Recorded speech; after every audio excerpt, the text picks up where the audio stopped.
প্রথমত হচ্ছে মমতা বন্দ্যোপাধ্যায় ক্ষমতা আসার পর এই রাজ্য যে মহিলাদের জন্য, মেয়েদের জন্য, কন্যাদের জন্য যে বধ্যভূমিতে পরিণত হয়েছে সে বিষয়ে কারো কোনো সন্দেহের অবকাশ নেই। তৃণমূলের মন্ত্রী কেন বললেন সেটা তো তিনিই বলতে পারবেন, হয়তো মুখ ফসকে বলে ফেলেছেন। পরে শুনলাম উনি নাকি আবার রিভার্স গিয়ারেও গেছেন নাকি পার্টির কানমলা খেয়ে। তবে এই ঘটনার পরিপ্রেক্ষিতে এটা অন্তত পক্ষে স্পষ্ট হলো যে এই নামের যে একজন মন্ত্রী আছে আমাদের রাজ্যে আমরা জানতে পারলাম। আমি গডসেক বলছি, আমি কিন্তু জানতাম না যে একজন মৎস্যমন্ত্রী আছে এবং তার নাম বিপ্লব বাবু।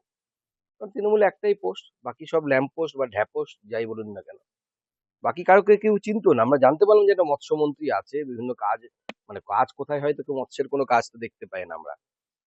প্রধানমন্ত্রী মৎস্য সম্পদা যোজনা, কয়েক হাজার কোটি টাকার প্রজেক্ট, গোটা ভারতবর্ষে মৎস্যজীবীদের চেহারা বদলে দিচ্ছে, পশ্চিমবঙ্গে ইমপ্লিমেন্ট হয় না। তো সেই মৎস্যমন্ত্রী কি বললো না বললো কোনো লাভ নেই। ওই বাজারে যেরকম মুড়ো কেটে মাছ নিয়ে আসা হয়, মুড়ো অনেক সময় আলাদা করে রেখে দেওয়া হয়, এই মৎস্যমন্ত্রীর ওই অবস্থা। ফলো করুন টাইমস নাও খবর।